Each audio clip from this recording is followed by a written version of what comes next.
I'm Jeff Hunt. He's Bill Thorpe. We got an update on the woke farmer. He asked for it.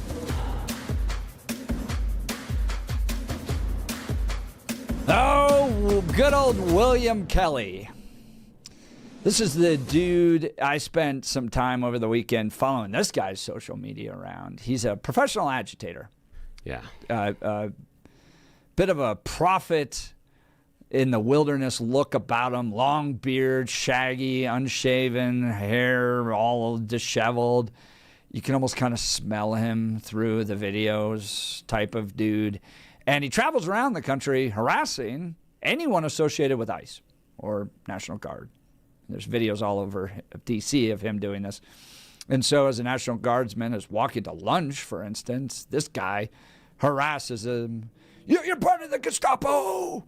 You Nazi! How dare you do this? How can you live with yourself? That type of guy. Well, this is the guy that made most of the attention next to Don Lemon in the church invasion that took place in Minneapolis, Minnesota. He walks up to a group of like 15-year-olds sitting in a church pew and starts to harass them. Why do you attend a church with a guy that wears a suit? Don't you know Jesus never wore a suit? Jesus never had high tops either. I don't think that prevents you from wearing high tops. Okay, just as a side note. The dude yelling, "You're wearing a suit, Jesus never wore a suit," is stupid. Because guess what? Jesus also didn't have indoor plumbing. Also, no electricity and no modern health care. So, I'm sorry. You know what else wasn't around? Convenience stores. Grocery stores, phones to film your harassment with. Yeah, so I mean, if the standard is you got to do what Jesus was doing, that is absolutely ridiculous. I mean, it is one of the most baseless, stupid arguments you can make. But again, this is a person that felt it was okay to go into a church filming himself and then yell at people. So we're already dealing with someone that is having trouble rubbing two brain cells together. And I've known Bill Thorpe now for nearly 2 years on this show. Yep. And while he's not a fan of what ICE is doing in Minneapolis and Trump and that type of stuff, dude would not have tolerated that. No. Like, I'd be the first one standing up. That crosses a moral line for you. Oh, yeah, it doesn't ever. I am the first person to get in their face. They do that in the church I attend. I'm the first person in your face. You get out. This is not appropriate. You can go stand and do your silly little dances outside. Yeah. Especially, you walk up to the kids. Oh, yeah, I know. And these are like the sweetest little girls, too. Yeah, and the thing for me is the idea is literally going through my mind at that point is, he has a phone. Do I want to get picked up for assault, or am I just going to yell at him?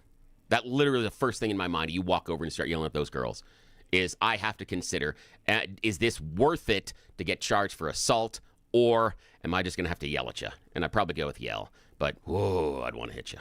As I said the day after that happened, try that in any other church. Yep. Especially Southern Baptist Church, and you ain't leaving with your teeth. You're not at all, yes. And they'll just repent. There's this whole thing. And then afterwards, they'll sing a big song about it. Yeah.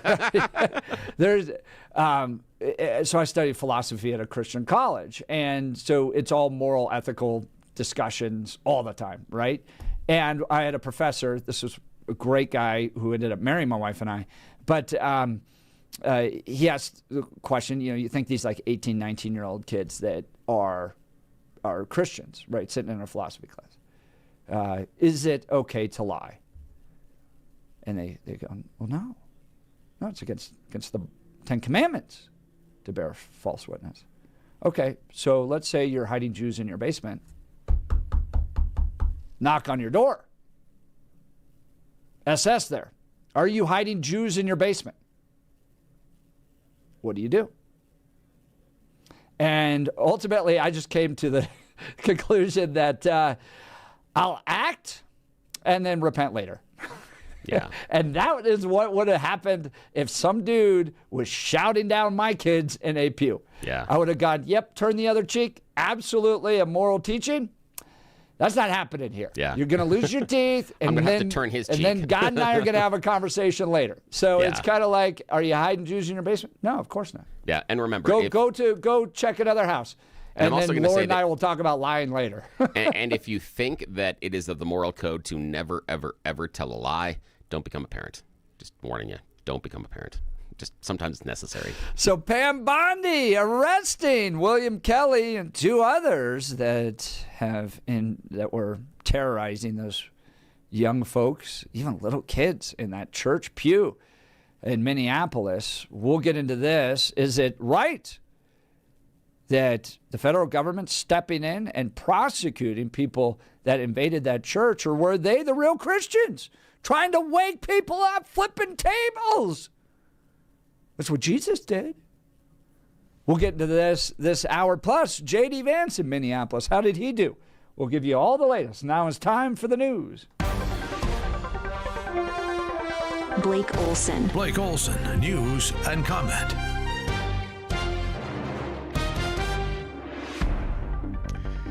Good morning, TGIF 13 with cloudy conditions. Feels like 7 degrees out there. It's a cold one. In Denver, expecting a high of 23 today. News sponsored by Pastor Camp Heating and Air Conditioning at 303-777-1234 to learn more about special savings opportunities on Lennox equipment. Our top story. In terms of violent crime and overdoses, you got homicides are down 21%. From 2024. Carjackings down 43%.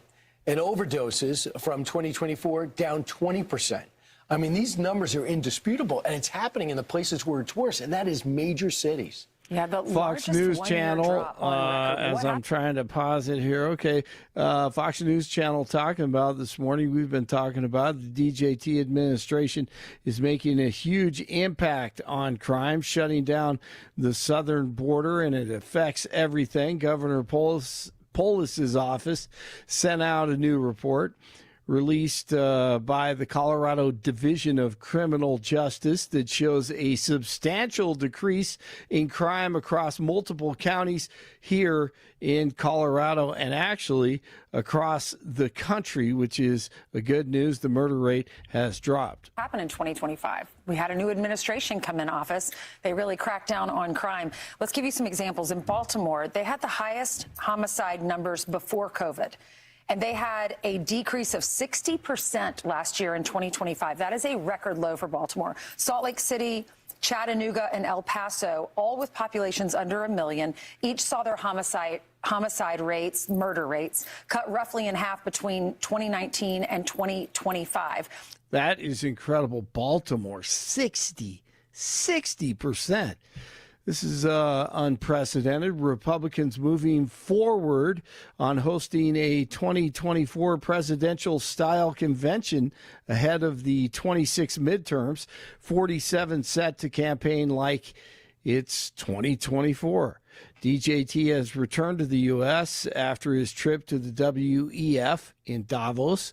The rest of the world knows who Big Daddy is, and Gutfeld put it best. About America first and our ability to save their asses. As Trump said at Davos, you'd all be speaking German if it weren't for us, which really pissed off the French once they had it translated into Arabic.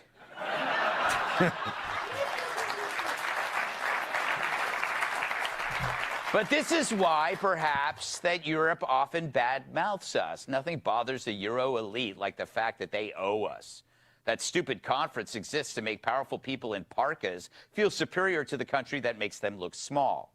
And Trump walked in and reminded them that they're not superior or not even our equal. He didn't go there to apologize or to blend in or to be lectured. He went there to say 2 words, "You're welcome," and then added 3 more, "Now pay up." Yes, absolutely.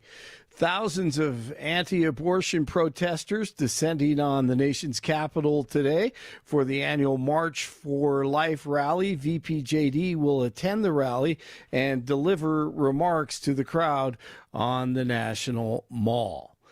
Here come the Patriots. AFC Championship game coming up this weekend on Sunday at 1 o'clock at Mile High. Backup quarterback Jarrett Stidham. He takes over for injured Bo Nix, of course, and who led the Broncos to this point. But football is cruel. Everybody understands that. Stidham has had a productive week, and preparation continues today. I am having a tough time here, and I'm going to here we go. I mean, I think at the end of the day, I'm not focused on anything but Sunday. What is my job on each and every play? What is my job? How can I help my teammates succeed on Sunday? I do not care about anything outside of the next 5 days and what my job is. So that's the only thing I'm focused on. Fascinating weekend. I think it's going to be a tight one. Could go either way. In the NFC Championship, Matt Stafford and the Rams at Seattle take on Sam Darnold and the Seahawks. Peyton Watson, he scored 35 for the Nuggies, and they beat the Wizards 107-97 last night.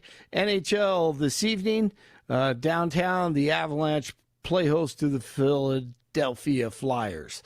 11 in Lone Tree, 12 in Arvada, 13 in Denver. You're waking up with Jeff and Billy, TGIF, Blake Olson, NewsTalk 710 KNUS.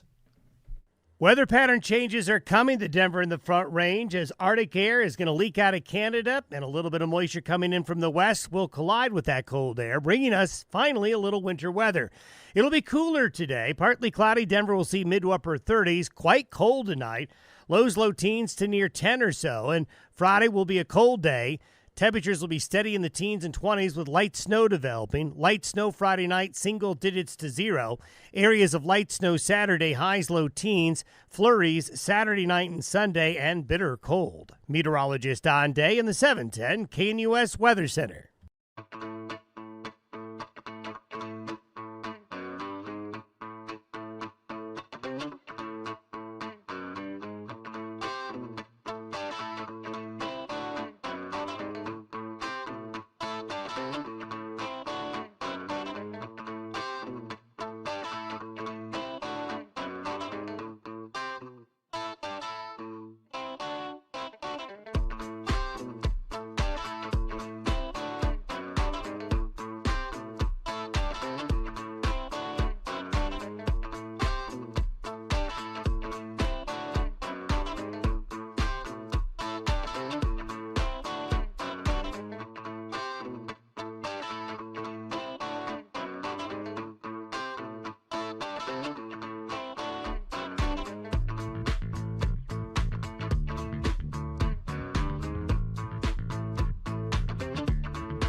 Mr. Thorpe, you know I care deeply about addressing privilege. Oh, yes, deeply. I hate it. Yes. This unfair privilege that exists in this country.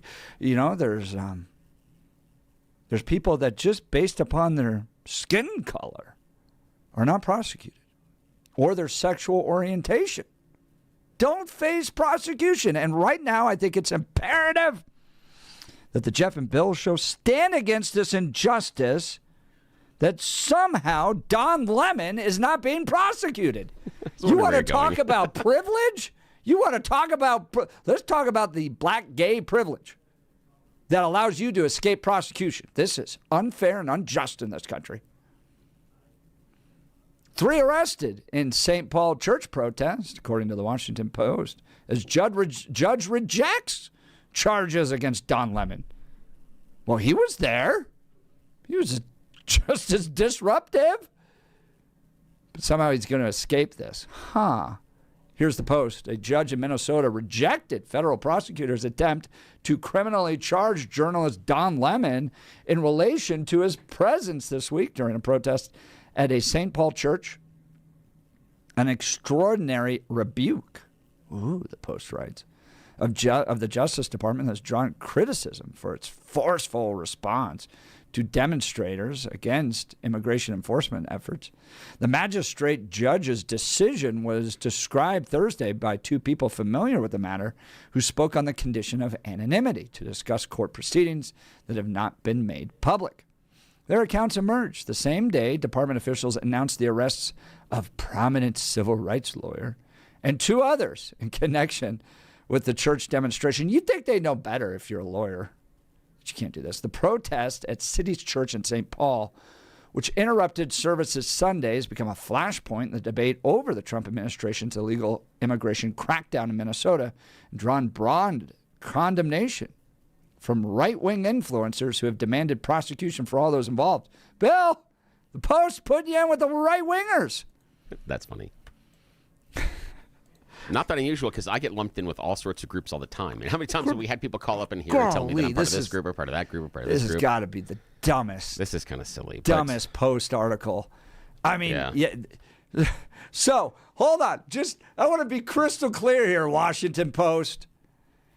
If you don't think people should come in, bully, harass, intimidate, yell, and scream at other people during a church service, you are a right-winger. Golly. Lemon, a former CNN anchor, now working as an independent journalist. You think Kyle Clark's going to eventually be an independent journalist? Yeah. Do you think that's the way we're all headed? The weird part to me is it's the idea of the independent journalist thing. It's like, how do we, I mean, is that like me? Can I just say that now I'm just a stay-at-home astronaut? I don't have to do it, but I'm just going to, I mean, what can I mean, seriously. Well, and what drives me nuts is what I've been saying about all these guys all along, is quit claiming to carry the mantra of a journalist. Yeah, if you're not doing journalism. Yeah. And here's what I think happened. I think back in school somewhere, these young little minds full of mush, as Rush Limbaugh would say, were sitting in their classrooms at Syracuse University, which is where Kyle Clark went, and some professor said, do you understand the power? The power you have. You control the narrative. You must use this for good, young man. Kyle Clark and Don Lemon went, yes, I will. And at that point, they decided to become activists, not journalists. And so they sit before the cameras and go, we have to change things. With tremendous power, Mr. Thorpe, comes tremendous responsibility. Yeah, the thing for me, I don't understand necessarily why Lemon wasn't charged, because I have questions as to whether or not what he was doing was journalism.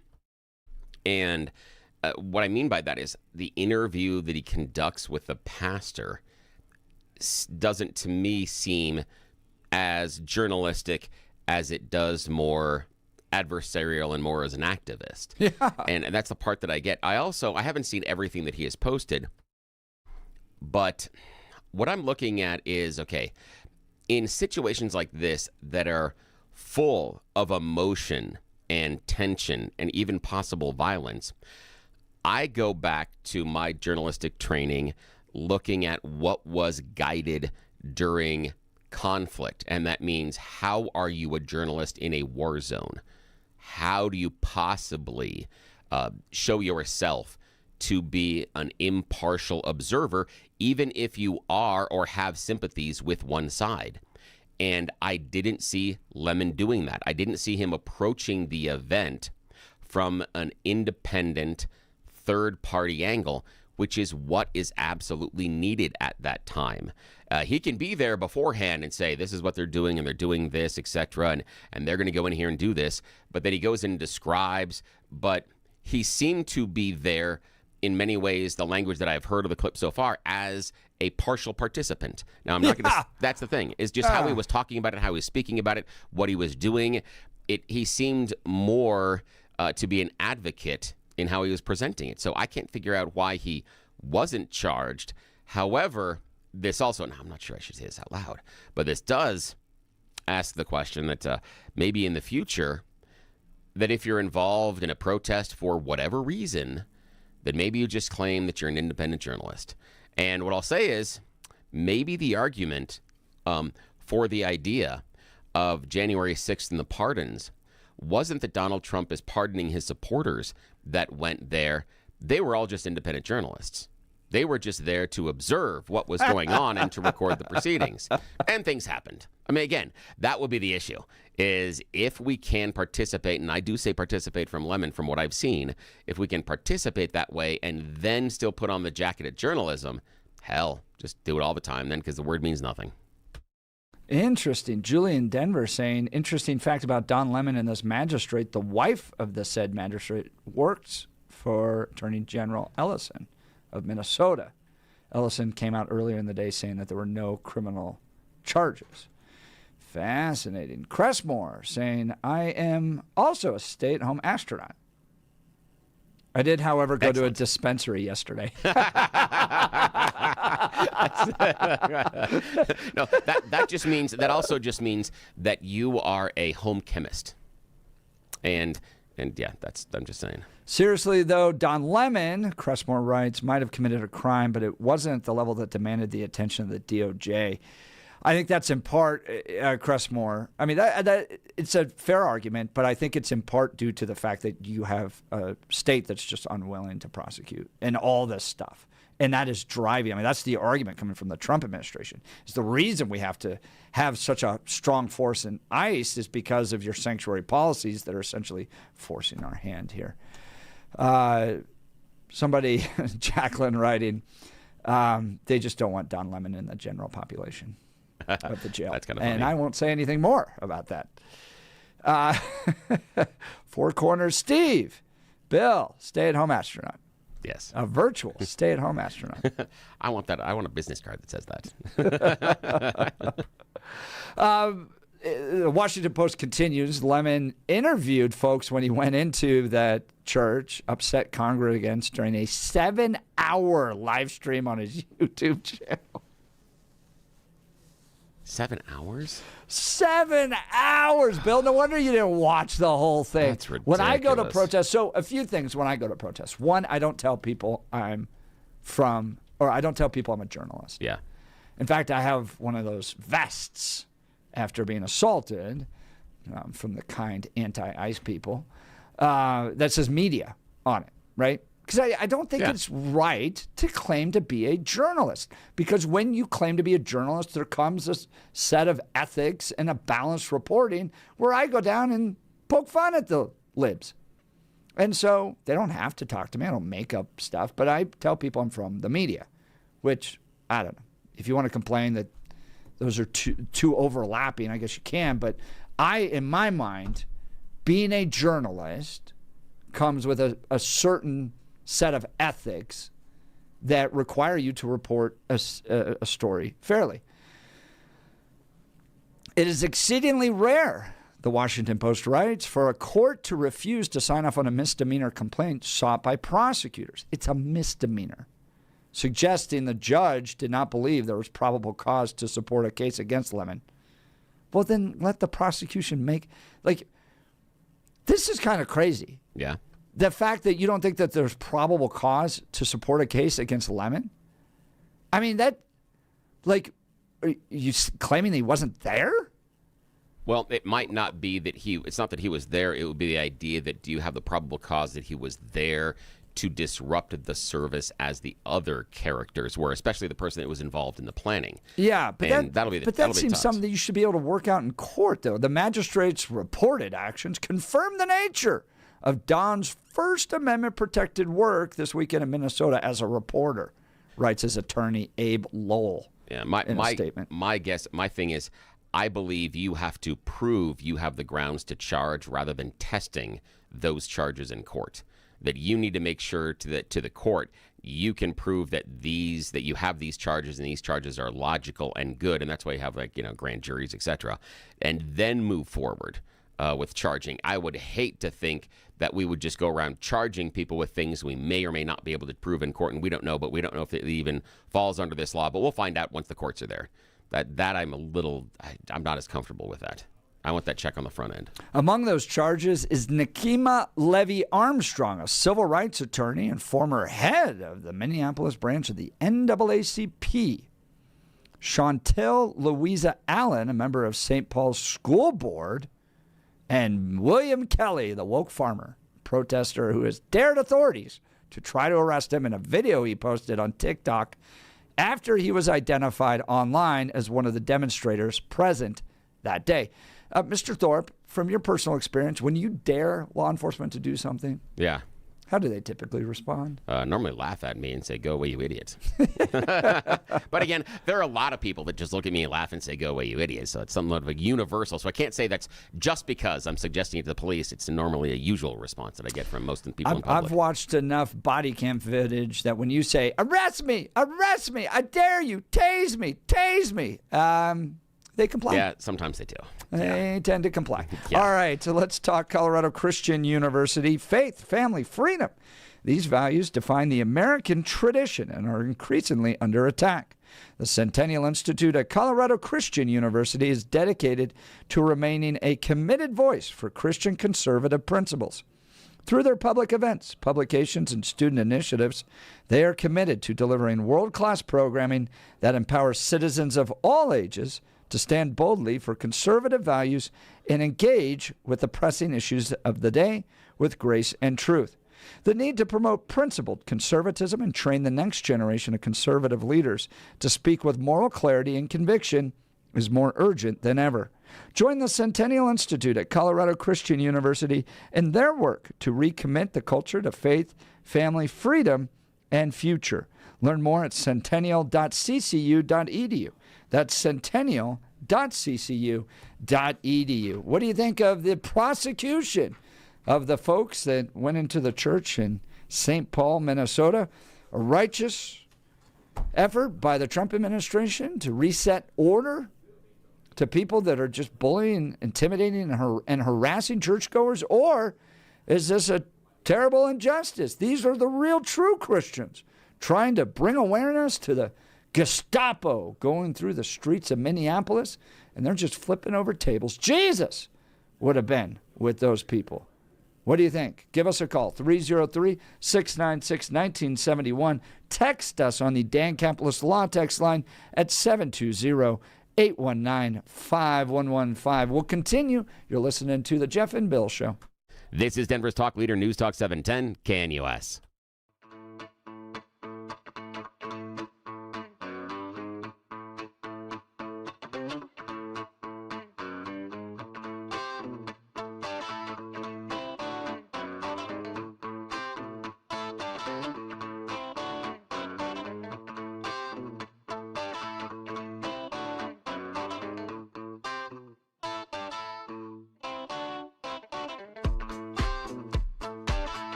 Welcome back to the Jeff and Bill shows. For some reason, Don Lemon's escaping prosecution for storming the church with a bunch of other protesters. 3 people charges have been brought up on, but not Don Lemon. And in fact, the magistrate refusing to sign off on it. Now, Bill, I know we care deeply about addressing systemic injustice and privilege, and there's no privilege like black gay privilege, apparently. But I do think that the issue here that's keeping Don Lemon out of prison is the same thing that Chris Rock brought up, that it wasn't OJ's race that kept him out of prison, it was his fame. Because if OJ had just been the Arenthal, if OJ wasn't famous, he'd be Arenthal, the bus driving killer. Yeah, I mean, that's like. So, do you think it's just fame keeping Don out at this point? I think that's part of it, honestly. I really do, because of the idea of how much can we push on him, what can we get, and what's the likelihood given who he could bring in based on defense, and is it likely to charge him? And I'm going back with one of the texters talking about Don being in on the planning of the event, and listening to some of it myself, and I haven't heard the entire thing. He did a decent job, not a great job. I think there still is some wiggle room inside of court, but he did a decent job of, we are listening here to what they are doing. Here's the group. This is what they're going to do, to try to establish at least some distance, and not this is what we are going to do. When we enter the church, he was using the correct pronouns. And that's very, very important to get your pronouns, your adjectives, and your adverbs right. Just ask Fox News, who, if they would have just used the word allegedly a lot more often during the post-2020 election, they wouldn't have had to write a big check. So sometimes using those little words are really, really big. Homeland Security Secretary Kristi Noem saying all 3 people arrested have been charged with conspiring to violate congregants' constitutional rights, a felony charge, punishable by up to 10 years behind bars. Jordan Kushner, an attorney for Levy Armstrong, one of those charged, described her case as a farce after a brief court hearing Thursday. This is a political persecution, he told a crowd gathered outside the courthouse while holding Donald Trump's mugshot. Oh, no, he wasn't doing that. Let's go to Marcus in Aurora. Good morning, Marcus. You're on with Jeff and Bill. Morning. Yeah, good morning, guys. Yeah, they were on private property. But did you ever notice one thing? You never see Republicans or unaffiliated voters getting paid to protest, which is kind of unusual. As somebody who has half my family at a protest right now, yes, I would love for paychecks to come in for this. This would be wonderful. I don't know who the big donors are to the pro-life cause, but no, there's going to be tens of thousands, if not 100,000 people in Washington, D.C. today in the cold, marching in support of the sanctity of human life. And yeah, I've done that for years and never gotten a dime for it. Yeah, but you do it out of your heart, I do it because I serve a God that I think appreciates it. Yep, that's for sure. It. Yeah. So yeah, and the nature of these protests. Like, I go to so many protests. Golly, there was a time when it was just about every weekend, and it was actually kind of fun to go down to the little liberal protests. The No Kings ones are actually, it's grandma and grandpa. They wheeled them in from the retirement community, and it's a nice day out in the sun, and they made little signs, and so it's not too bad. But these anti-ICE protesters, the people are so vicious and angry, and they really feel like they're fighting Nazis. That's where I was assaulted at. But you just compare this to Republican protests where people have their little kids out with them, like the March for Life, for instance, and it's a whole bunch of Catholic high school kids. Just one Catholic high school will go, "We love babies, yes we do. We love babies. How about you?" And then another Catholic high school goes even louder, "We love babies, yes." And it becomes this competition back and forth. It's just very different people. Yeah, it really is. I've got caught in a couple of protests, and I was not happy at all. The last time I got caught in one was on when they overran the state capitol, and I was coming off of work, and I said, "Oh my God!" And yeah, and at that point, it's not so much a protest as it is a riot. Yeah, but it wasn't like Chicago or anything. I'm glad I never got caught in something like that. But some of those protests get out of hand. Remember the SWAT team that had to help those protesters? That was terrible too. Downtown. Yeah. City Park. Got a question for you, Marcus, about the idea of protest. And this is kind of coming off of the idea of Don Lemon and the group he was there with walking into churches. And one of the things that Lemon had said was that protests are supposed to make people uncomfortable. Now, first thing I want to ask you is, do you agree that protests need or should make people uncomfortable? Do you think that's the reason for it? And then we'll follow up beyond that. It's not a good or a bad, but do you think that's kind of the reason behind it, is to make people uncomfortable? I wouldn't say that, because it's not going to make I just don't like protesters. Yeah. So it doesn't make me uncomfortable. I would agree with you. I mean, no, but there is a point. Like, I do understand the point of making people uncomfortable.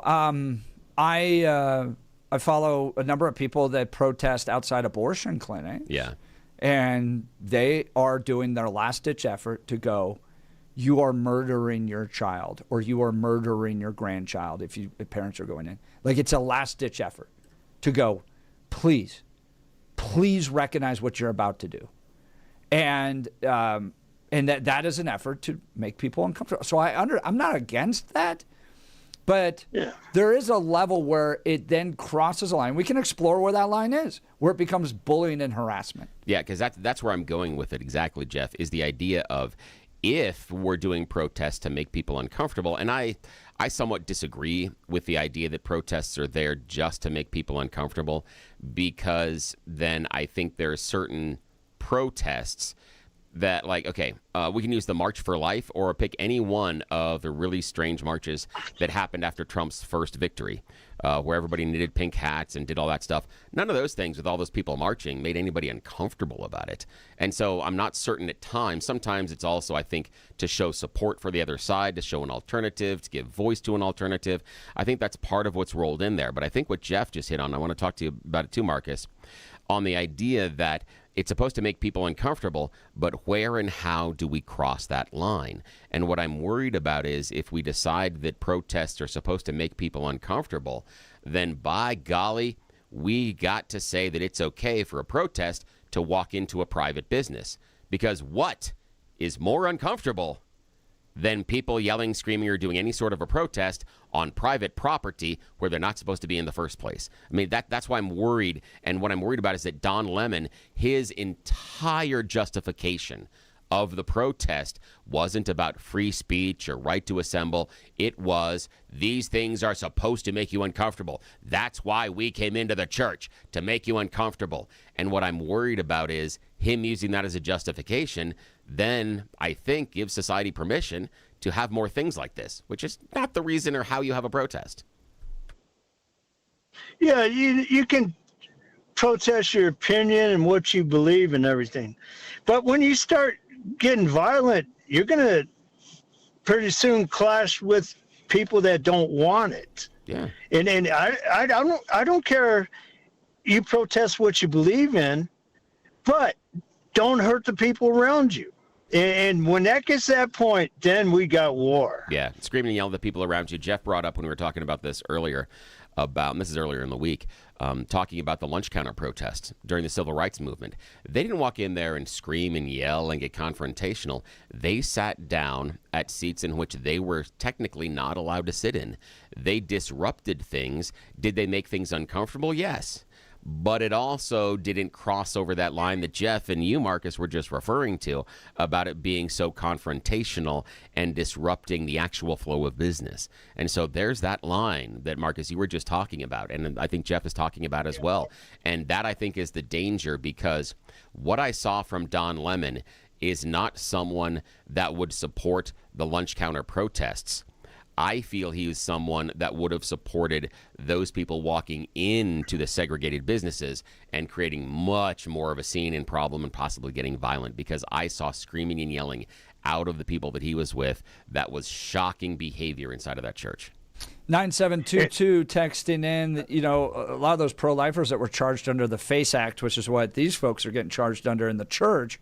And you pointed that out. Didn't even ever go inside a pro-life or a pro-abortion operation. They were just arrested on the sidewalk. Yeah, it was limiting access. And I got to give Jeff a shout out. Marcus, thank you so much for the phone call. Got to give Jeff a shout out here. It was he that brought it up earlier this week that they'll probably be charged under the FACE Act. In all honesty, when you looked at some of the early commentary about how this was going to go down, my buddy here on the air was one of the first voices out there saying, FACE Act, this is the way that this is going to happen. This is how it'll go down. And he was right. Thank you. I appreciate that. Jacqueline, I think the world of you, I want you to be careful if someone go out with you during these protests. Yeah, I've got to figure this out. I've reached a tipping point with these interviews because they were so viral. Yeah. That I do need to have security. I haven't figured that out yet. And Antifa sends their little people to follow me around. That's not a problem, right? I don't care. Yeah. Somebody goes, don't talk to this guy. Like they hang over my shoulder and they just go, that's fantastic. Don't talk to this guy. Don't talk to this guy. Don't talk to this guy. And then that ends up becoming really funny content. Oh, yeah. I'm down for a good time. That's why I'm there. And I think libs have holes in their arguments and I like to poke. But I don't shame anybody in the sense of like berating them because I disagree with them or anything like that. I guess if you're shamed because you look stupid on camera, I can't help that. But I'm down there for a fun time. But I was at an anti-ICE rally where I got kicked in the back. The guy ended up getting brought up on charges. And I wasn't even talking to the guy. I was just by myself recording like an intro video. Like, hey, this is Jeff down at the anti-ICE. And I got kicked in the back. So I have noticed, and people are kind of beating me up on the text messages here going, no, the anti-ICE protests are nice. There's different levels in the progressive protest world. I would agree. Yeah, absolutely. And I have found the anti-ICE to be, and I saw a change in Los Angeles.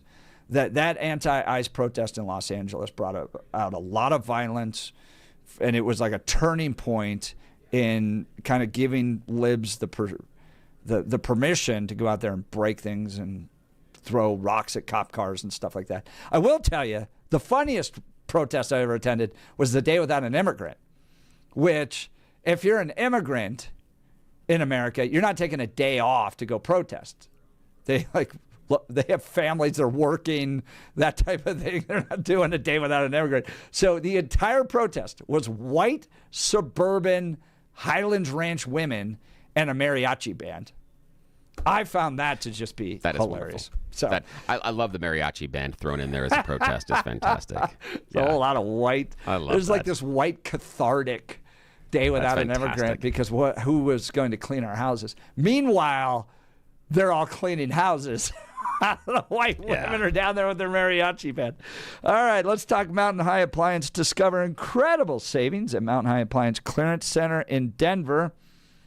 Their clearance center offers a huge selection of ranges, refrigerators, washers, dryers, and more. Save up to 60% on open box, scratch, and dent display models and overstocked appliances from Bosch, Thermador, KitchenAid, and much more. When you're looking for great deals on appliances, think Mountain High Appliance Clearance Center for the best prices and selection. 601 East 64th Avenue in Denver is their address. 601 East 64th Avenue in Denver. We'll continue with your phone calls and texts. You're listening to the Jeff and Bill Show. This is Denver's talk leader, News Talk 710 KNUS.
Welcome back to the Jeff and Bill Show. You guys are so helpful. Second Channel Mike in Westminster saying Billy can be your security. He has unregistered assault snakes. Yes, I do. Actually, there is something to that some of my snakes are not dangerous, but could be fairly easily concealed. And if someone comes over and starts to go at Jeff, I'm like, snake? Just bring it out of my pocket like some sort of magician. I bet that would slow a lot of things down because, yeah, mine are really weird-looking snakes. There are people like, what the hell is that? That'd be great. I could do that.